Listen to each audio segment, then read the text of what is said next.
Hello Crucible Chefs, and welcome to another Andy Forge video. Very exciting day.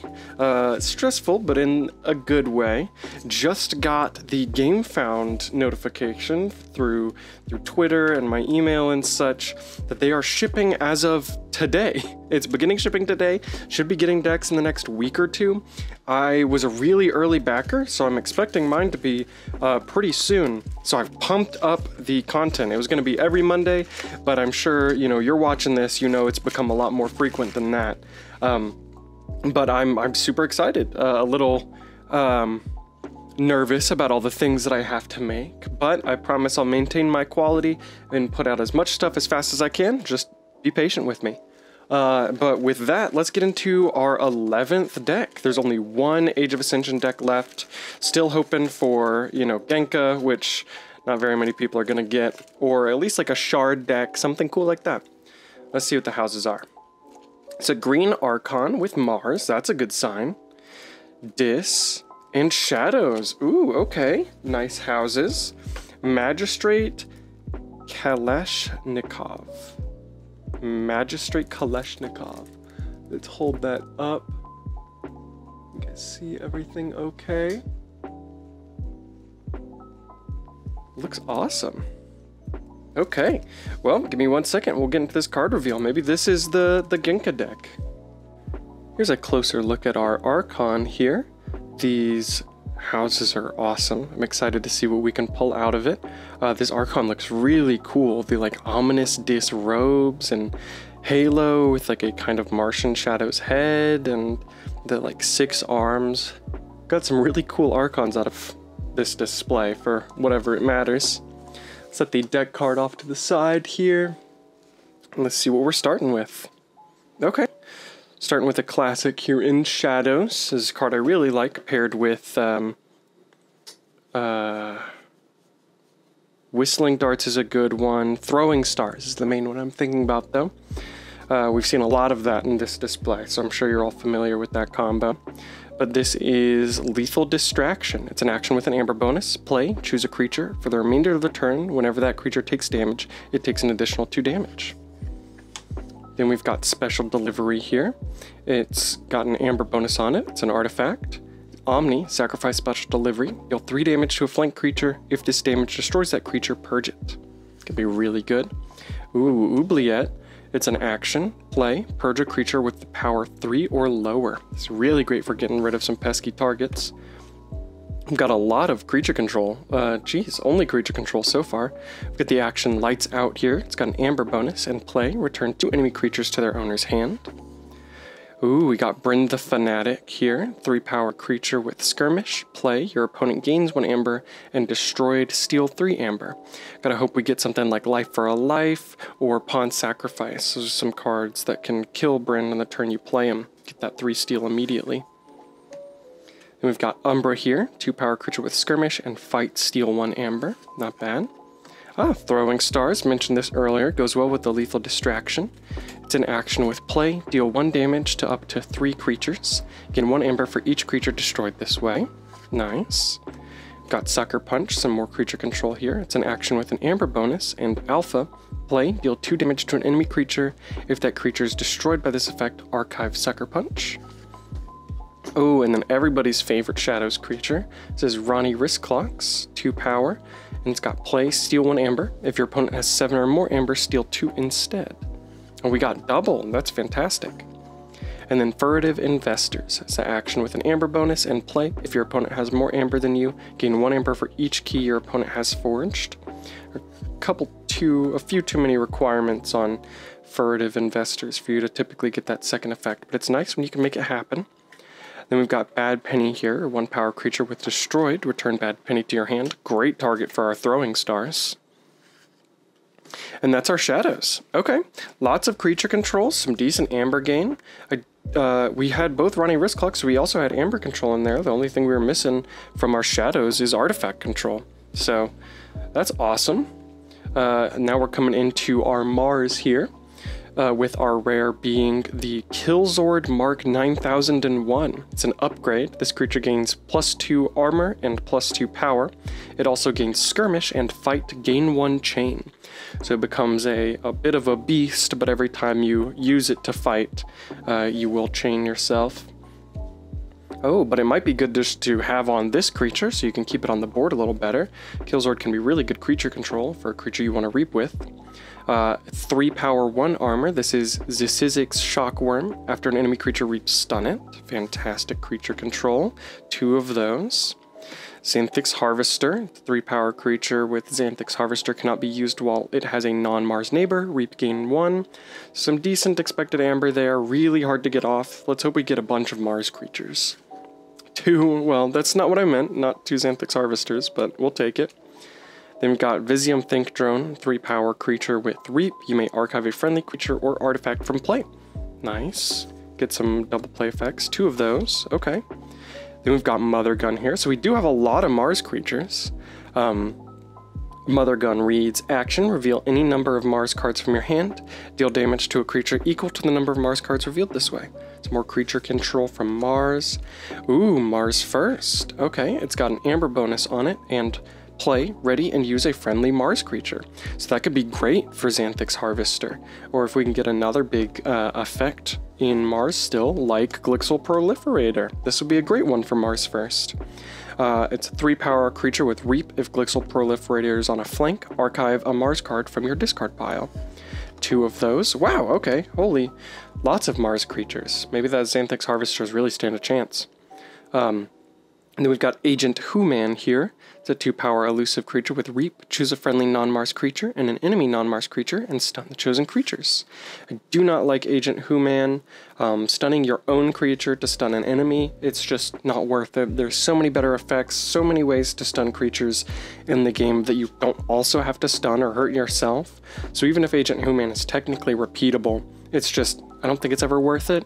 He's more body than anything, especially considering you have to do the after reap effect.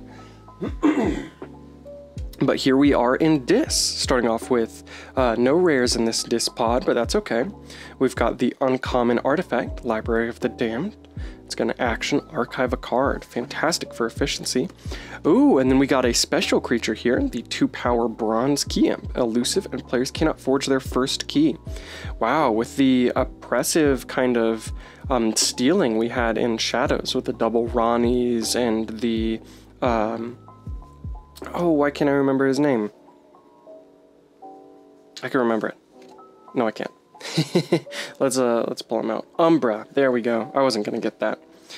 With those stealing, maybe we can keep them off their first key for a while, you know, till we forge ours with their amber, and then get Bronze Key Imp out there. I'm a huge fan of the special Key Imps in Age of Ascension. I would love for them to make a return in a later set. I just think it's so cool the way it works, and it really helps out those speed decks. And then we've got the 2 power creature Bloodshard Imp here. After a creature reaps, its controller must sacrifice it. Not good that it's a 2-way effect, especially with how many creatures we have. I don't think we'd keep Bloodshard Imp on the board for very long. But it's creature control in a pinch. Then we've got the 5 power creature here, Schuler. Play. If your opponent has 4 or more amber, steal 1 amber. That's fantastic. Great to have that in the house with the Bronze Key Imp. Then we've got Not Finished With You here, so a great way to get our Ronnie Wristclocks back, our Bronze Key Imp if it's killed when our opponent still hasn't forged the first key, our Schuler for its play effect. We've got a lot of things we would want to bring back with this. Our Zisizik's Shockworms. Oh wow, okay. Shuffle any number of creatures from your discard pile into your deck. Amber bonus on it. We've got Misery Exploit here. Typically I'm not super excited to see this card, but we do have Throwing Stars, and we do have some decent ways to spread out damage. It's an action that says play, gain 1 amber for each damaged enemy creature. Lash of Broken Dreams is a classic. It's an artifact with action. Keys cost +3 amber during your opponent's next turn. Ooh, and then we've got Exhume, some more fantastic recursion, especially for our Ronnie Wristclocks. Got amber bonus on it, and it says play, choose a creature in your discard pile. You may play that creature as if it belonged to the active house and was in your hand. And then we've got Dust Imp. Okay, so maybe if we already have Dust Imp on the board, we play Bloodshard Imp and we reap with our Dust Imp to get 3 amber. Ooh, okay, some more creature control with Cull the Weak. It's got an amber bonus on it, and destroy the least powerful enemy creature. Ah, Charette, 4 power creature with play capture 3. And we're finishing with 2 Charettes. Wow, okay. I don't think there's any artifact control in this deck. And I don't think that the Mars is going to pull very far ahead in SAS. I'm expecting another mid to high 60, but it's got decent expected amber and great amber control. So I will be right back with the deck breakdown. See you guys in just a second. Here we are at the deck breakdown. We've got discs showing in each of our piles here. There was no artifact control, so it's the amber control, expected amber, and creature control. Here is the SAS. We're looking at 67. That's pretty good. Mid to high, you know, it's a bit, it's average, which is great for Age of Ascension. Opening a full display, you know, I know when to be happy. There's no meta, which kind of stinks, but there is also no anti-synergy, which is absolutely great to see. And then here is our extras and counts. We've got 9 bonus amber, which kind of stinks, but we have a lot of ways to get expected amber, so I'm not super disappointed with it. Again, it would always be great to see more, but it is what it is. And then as far as our counts go, we've got 11 actions, which is, I believe, 2 or 3, about 2 below the average. We've got 20 creatures, which is a lot. It's about 2 or 3 above the average. And our artifacts, we have 4, which is about 1 more, maybe about the average. And then we've got 1 upgrade. So looking good. As far as our archives go, we've got a decent amount of good archiving. So the 5 there is from Library of the Damned, both the Glixel Proliferators and both of the Visium Think Drones. So 4 of the targeted, or the targeted archiving comes from Mars. But Library of the Damned, of course, is just whenever we're on this, we can archive anything. And then the non-targeted, the quote-unquote random, is Sucker Punch, which would just archive itself. But it's looking good. I mean, we had a deck that was pretty reliant on a heavy creature count, and then it provided us with a heavy amount of creatures. All creatures that had, you know, there's a lot of play effects. There's a lot of great effects in there. So it's awesome. Let's clear those away. And here is our Amber and Control. So we've got a 12 in Amber Control, 24 in Expected Amber, which is awesome. 0 Artifact Control, wish we had something, maybe a Tentacus. I've grown to respect him in the decks with no Poltergeists or anything like that. And then an 8.6 in Creature Control, which is it's about average. We've got a lot of persistent ways to affect creatures, which I think is good. So let's get into the expected, or the Amber Control here. The very bottom, we've got Bronze Key Imp. I think that with how much recursion we have, we want to get this out early. You know, hopefully we can speed through and get a key early with some of our, you know, Shadows plays, Furtive Investors, well, I guess Furtive Investors would just be for the Amber bonus because it requires a key, but Bronze Key Imp can be huge, and we've got a lot of ways to get it into play, or to keep it in play, or to, you know, recur it if it gets destroyed. So I think it's low down here, but I think it'll be a powerhouse. We've got Umbra here, which is Skirmish and Fight Steal 1, which is great. A lot of people will kind of blow Umbra off the board as soon as they can, but you know, they're not a super huge target, so if they're prioritizing other things, then you might be able to get a few steals off of your Umbra here. Schuler's got the play effect. If your opponent has 4 or more Amber, steal 1. It's phenomenal. Then we've got Brynn the Fanatic here. The only way that I saw, I think, for us to kill Brynn is if we Lethal Distraction him and then hit him with our own Shadow Dart, or our own Throwing Stars. Because both Throwing Stars and Lethal Distraction is just any creature. So we could make it happen like that. We don't want to special delivery him because then he gets purged, even though we would get the destroyed effect. So if we really have to, it's a great way to do it.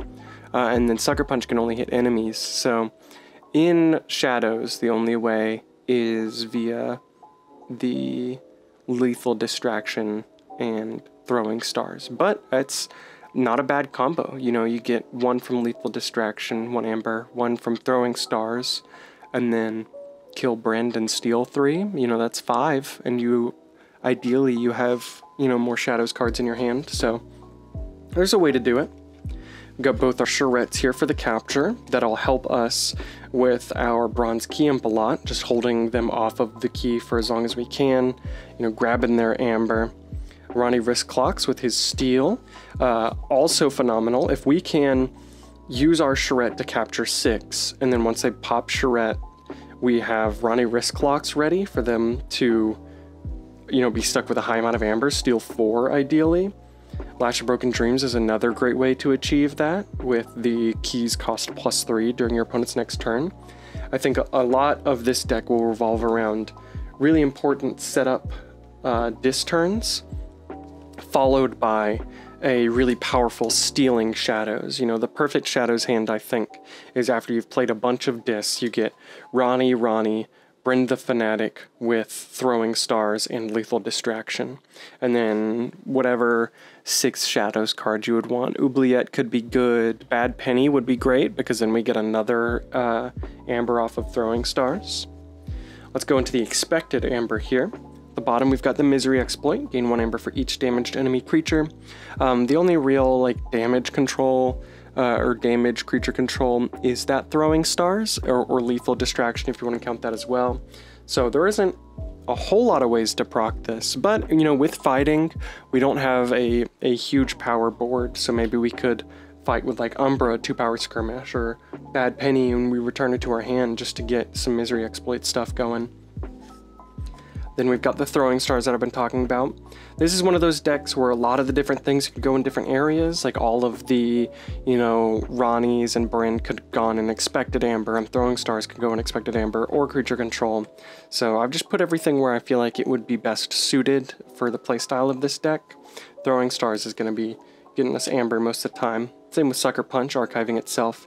You just want to kill whatever you can so you can get it and play it again on another Shadows turn. And it's the only alpha in the deck, which is good. You don't want a whole lot of those. Then we've got our Xanthics Harvesters here with the effectively Reap, gain 2 Amber from the Reaping and then from the ability. We've got a lot of creatures, and a majority of our creatures are in Mars. So I think Xanthics Harvester could actually be really great, especially if we can set them up, Reap with them, and then Mars first to ready and Reap with them again. I mean, just having 1 Xanthics Harvester on the board and being able to Mars first them, that's 5 Amber. So I can see why the expected Amber of this deck is huge, despite its icon, or its bonus Amber pips being so low. Then we've got Furtive Investors here. Lets us gain Amber from behind. It's got an Amber bonus, and then if our opponent has more Amber and his forged keys, we can get an Amber for each key they have forged. Dust Imp is the destroyed gain 2. Another decent target for our Throwing Stars, Lethal Distractions shenanigans. If that's the hand you end up with, I think that's a fine combo, but ideally you want to hit the Brand for sure. Or, you know, something your opponent has that's real powerful at 3 power. And then Mars first. It's at the very top here, because it's got the Amber bonus, and then you ready and use a friendly Mars creature. So I don't think any of our Mars creatures are going to be adept fighters. It's all going to be Reaping. And then our last section here with the creature control. We've got Bloodshard Imp here at the bottom, just because it goes both ways. We won't be fighting with this deck if we have a choice, so not being able to Reap without just sacrificing creatures is pretty bad. But, you know, if we can't play creatures the next turn, we have a big Shadows turn where it's just playing and not Reaping. And then we go into a Dis turn where there's already a Bloodshard Imp and a Dust Imp on the board. Reap with Dust Imp, Reap with Bloodshard Imp, sacrifice them both, and then continue the game. Then we've got our Mother Gun here, which is some repeatable creature control. Action: reveal a number of Mars cards from your hand and deal damage to a creature equal to the number of cards revealed this way. It's really good. I already said my piece on Agent Human. Agent Human will probably just be a body to put between some Xanthics Harvesters, to be completely honest. And then Zizizic Shockworm. After an enemy creature reaps, stun it. It's a great way to slow down an opponent, especially when we have a Bronze Key Imp. There are some key cards we're going to want to get out early so we can get that bronze key amp really working for us. Lethal Distraction I've already talked about. It's got Amber bonus, and it'll do an additional 2 damage every time a creature takes damage on their turn, which is phenomenal paired with Throwing Stars. And then we've got our Special Delivery. It could also be paired with Special Delivery really well. They're taking additional damage from the same source. It's not like taking it from Lethal Distraction. So if we make a creature take 5 damage because of Lethal Distraction into Special Delivery, they should still get destroyed and purged, I believe. Cold Awake destroys the least powerful enemy creature. Oubliette is great. Anything that purges from play is real powerful. If you can just dodge a destroyed effect, Oubliette is great on your enemy's Brynn the Fanatic. Your enemy plays Brynn the Fanatic, you gain an Amber, then you purge it. It's removed from game, they don't steal. You just got a free Amber from them. And then Lights Out. Return 2 enemy creatures to their owner's hand. Some pretty good stuff. I mean, I can see all the combos kind of laid out in front of us. Nothing too complicated. It would be a great deck, I think, to learn Keyforge on. I've been thinking recently, I know a lot of people sell their decks once they get to a certain point with them, but I'd love to get more people into the game, so I might start selecting decks of mine that I will donate to people that I'm able to get into the game once the scene starts to grow with Winds of Exchange coming out. So, get some new players going. They come and they don't have to worry about buying a deck. I can just give them one, be like, hey, this is decent. Great way to learn the game. The plays kind of fall into your lap. But here we are with the last section there. Speed and board. Nothing to write home about. The recursion's pretty nice, but with our efficiency, we've got Library of the Damned bringing 2.25 to our speed, and then Bad Penny taking 0.25 back from us, since every time she's destroyed returns to hand, so she can clog up your hand sometimes. And then we've got our effective board power, which is pretty average, maybe a little bit below average. Our highest power creatures are like Schuler and Zizizic Shockworm, which isn't saying a whole lot. They're not known for their power. Then in recursion, we've got our Exhume, our Glixel Proliferators, and our Not Finished with You. Our creature protection is that Killzord Mark 9001 upgrade, and then our disruption is Lights Out.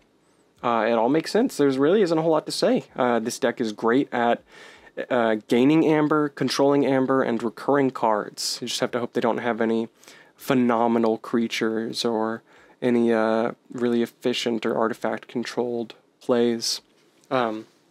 But yeah, that was another video. I'll be pumping out another one real soon. At this point, I'm not even sure when this video will go live. I think it might be a Friday. So if you're watching this on Friday, welcome. Thanks for checking out my videos. But with that, as a good friend always says, the most important part of Keyforge is the friend sitting across the table. You guys have a great rest of your day.